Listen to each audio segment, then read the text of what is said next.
தங்கராஜ் இது ஒன்றும் சரி வராது, நம்ம இவளை என்ன ஏதுன்னு கேட்டு கொஞ்சம் விசாரிச்சு அடக்கி வைக்கலனா இது கட்டு கடங்காம. ரேவதி இங்க வா அப்படிங்கிறாங்க. ஏங்க காஃபி வேணுமா, போட்டுட்டு வரட்டுமா அப்படிங்கிறாங்க. ஏய் சும்மா சும்மா அண்ணன் உன்னா காஃபி தண்ணி அப்படின்னுக்கிட்டே ஓடி போயிட்டுருக்குற நீ, இங்கே வா இந்த ஃபோனில் லாக் எடு அப்படிங்கிறாங்க. அப்போ ரேவதி இருந்துக்கிட்டு ஏங்க என் ஃபோனில் என்னங்க நான் பார்க்கணும், நீ லாக் எடு அப்படிங்கிறாங்க. அப்போது ரேவதி போடுறாங்க பாக்யராஜ் ரேவதி அப்படின்னு சொல்லி. ஏண்டி என்னடி இது, என்னோட பர்த்டே டேட்டும் வைக்க காணா, நம்ம பசங்களோடதும் வைக்க காணா, என்னடி நீயே உங்கள் அண்ணனோட பேரை வச்சிருக்கிற அப்படிங்கிறாங்க. ஆமாங்க, எனக்கு முத ஃபோன் வாங்கி கொடுத்தது அண்ணன் தான், அப்போ இருந்து அண்ணனோட பாஸ்வேர்டையே அப்படியே வச்சு பழகிட்டேங்க, அதனால் எப்போ ஃபோன் வாங்கினாலும் அதையே அப்படியே தாங்க ரிப்பீட் பண்ணிகிட்ருக்குறேன் அப்படிங்கிறாங்க. அடி பாவி, கட்டுன புருஷன் பெத்த குழந்தைங்க இதையெல்லாம் விட்டு போட்டு உங்கள் அண்ணனது வச்சிருக்கிற பாருடி, உங்க அண்ணி கூட இப்படி வச்சிருக்க மாட்டா அப்படிங்கிறாங்க. அண்ணி அவங்களோட அண்ணன் தம்பி வச்சிருப்பாங்க, நான் ஏனோட அண்ணன் வச்சிருக்கிறேன், இதுல என்னங்க பிரச்சனை அப்படிங்க. சரி ஓப்பன் பண்ணிட்டு என்ன இப்பெல்லாம் வர நீ இதை கேட்டுட்டே இருக்கிற, சும்மா ஃபோனை காதில் வச்சுட்டு வாய்ஸ் கால் அனுப்புகிறேன், வாய்ஸ் ரெக்கார்டு அனுப்புகிறேன் அப்படின்னே சொல்லிட்டு இருக்க, எடு ஃபோன் எடு, வாட்ஸ்அப் ஓப்பன் பண்ணுறேன் அப்படின்னு சொல்லிட்டு வாட்ஸ்அப் ஓப்பன் பண்ணி பார்க்குறாங்க. வேறு எந்த மெசேஜுமே பெருசாக இல்லை. என்னது மதி மலர் ரேவதி உங்கள் 3 பேர்த்துக்கு மட்டும் ஒரு வாட்ஸ்அப் குரூப்பா, என்ன 3 பேர் பயங்கரமாக சேட் பண்ணிகிட்டு இருக்கீங்க, கொஞ்ச நேரத்துக்கு முன்னாடி கூட ஏதோ ஒரு ஆடியோ வந்துருக்குதே, என்ன வேலை இல்லைன்னு சொல்லி 3 பேர் இதை பேசிகிட்டு இருக்கீங்களா அப்படிங்கிறாங்க.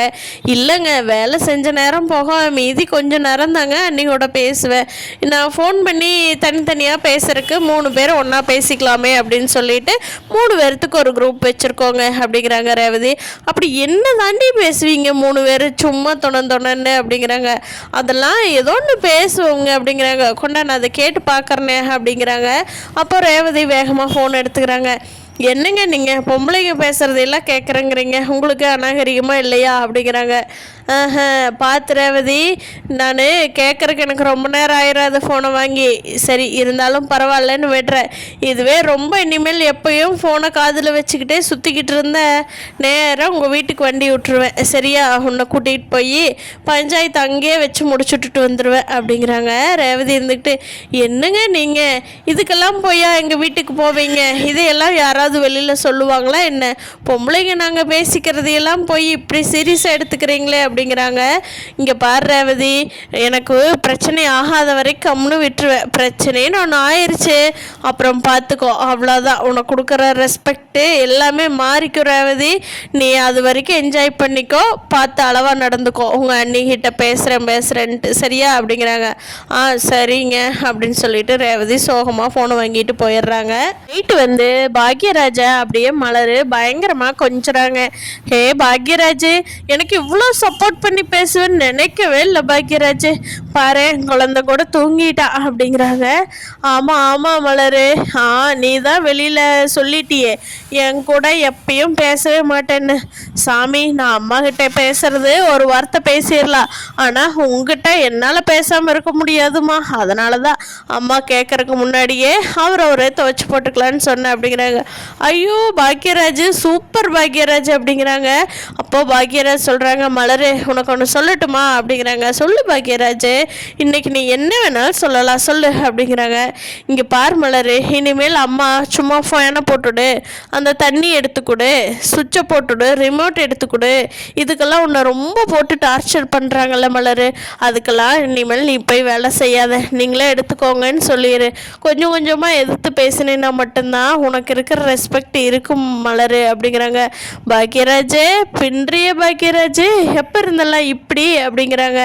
இல்லை மலர், உன்னை பார்த்தா எனக்கு ரொம்ப நாள் பாவமாக இருக்கும், ஆனாலும் அங்கே அம்மாகிட்டையும் எதிர்த்து பேச முடியாமல், நீயும் எதிர்த்து பேச முடியாமல், நான் என்னாலையும் பதில் சொல்ல முடியாமல் ரொம்ப கஷ்டமாக இருக்கும் மலர், எவ்வளோ நாள் ஃபீல் பண்ணியிருக்கேன்னு தெரியுமா, இன்றைக்கி தான் அதெல்லாம் நீயே மாற ஆரம்பிச்சிட்ட, அதனால தான் மலர் உங்கள்கிட்டயே சொல்கிறேன், கொஞ்சம் நீ மாற்றிக்கோ அதையெல்லாம் அப்படிங்கிறாங்க.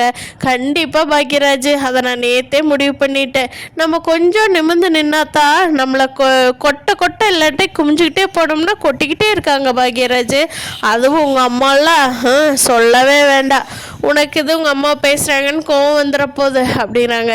இல்லை மலர், நானும் பார்த்துக்கிட்டு தானே இருக்கிறேன் அப்படின்னு சொல்கிறாங்க. காலையில் மதியும் மலரும் வந்து சமையல் பண்ணிகிட்டு இருக்காங்க.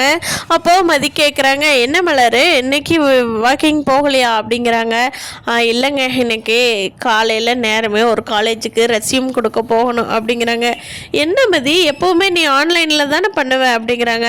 ஆமாங்க, இதுக்கு மட்டும் நேரில் வந்து கொடுக்க சொல்லிட்டாங்க, ஆன்லைனில் இல்லையா, அதனால் இன்றைக்கி காலையில் நான் நேரமே கிளம்புனா தான் அங்கே போய் சேர முடியும் அப்படிங்கிறாங்க. எந்த காலேஜுக்கு மதி அப்படிங்கிறாங்க.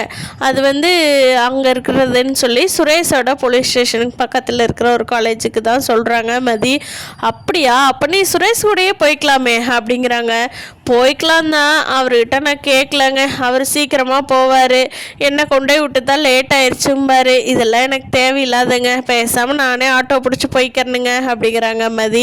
இல்லை மதி, நீ அமைதியாரு, நான் சுரேஷ் கிட்ட சொல்கிறேன், சுரேஷ் நீயும் சீக்கிரமாக கிளம்புவீங்களாமா அப்படிங்க. எங்கே சுரேஷ், அவர் குளிக்க போயிட்டாருங்க அப்படிங்கிறாங்க. ஓ சரி சரி, அப்படியா, நான் காஃபி கொடுக்கும்போது நான் கேட்டு சொல்கிறேன். போ மதி, நீயும் போய் கிளம்பு. போகும்போது 2 பேரும் அப்படியே கோயிலுக்கு போய் சாமி கும்பிட்டுட்டு அப்புறமா போங்க. ஒரு 10 நிமிஷம் முன்னாடியே நான் கொஞ்சம் சீக்கிரமாக டிஃபன் ரெடி பண்ணிடுறேன், சாப்பிட்டு கிளம்புங்க அப்படிங்கிறாங்க. இல்லைங்க, உங்களுக்கு எதுக்கு சிரமம் அப்படிங்கிறாங்க. மதி, நீ சொன்ன கேட்க மாட்டியா அப்படிங்கிறாங்க. சரிங்க சரிங்க, எங்கே விட மாட்டிங்களே அப்படின்னு சொல்லிட்டு மதி வந்து தன்னோட ரூமுக்கு போகிறாங்க. அங்கே காஃபி கொடுக்க வந்த லக்ஷ்மி இருந்துக்கிட்டு, என்ன மலர் அவளை போன்னு சொல்லிட்டு இருக்கிற அப்படிங்கிறாங்க. அது வந்து அத்தை, ஒரு காலேஜுக்கு ரெஸ்யூம் கொடுக்க போகிறேன்னா அதுதான் சீக்கிரமாகவே கிளம்பி போன்னு சொன்னேன் அப்படிங்கிறாங்க.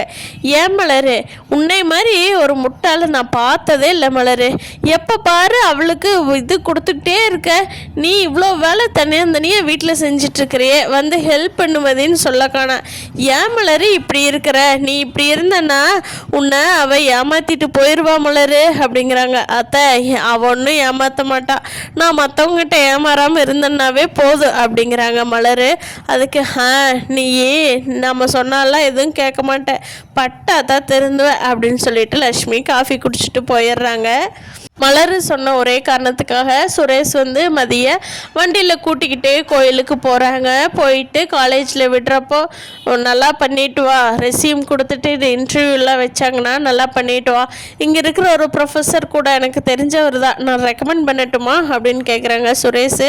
அதுக்கு மதி இருந்துக்கிட்டு, இல்லை எனக்கு என்ன டேலண்ட்டோ அதுக்கு மட்டும் வேலை கிடைக்கட்டும், ரெக்கமெண்டேஷன்லாம் வேண்டாம் அப்படின்றாங்க. அதுதானே நீ எப்போ எங்கிட்ட கேட்டிருக்கிற, உனக்கு இருக்கிற திமிரு அப்படின்னு மனசுக்குள்ள நினச்சிக்கிட்டு, பரவாயில்ல இருந்தாலும் வேலைக்கு போனா தான் அவளும் கொஞ்சம் ரிலாக்ஸாக இருப்பாள், அம்மா கிட்ட இவ இருந்து பேசினா ரொம்ப சண்டை தான் வரும், அம்மாவும் ரொம்ப அநியாயம் பண்ணுறாங்க, பாவம் இவ்வளோ வேலைக்கு போகட்டும் அப்படின்னு மனசுக்குள்ள சுரேஷுக்கு மதி மேலே கொஞ்சம் பாசம் இருக்கத்தான் செய்யுது.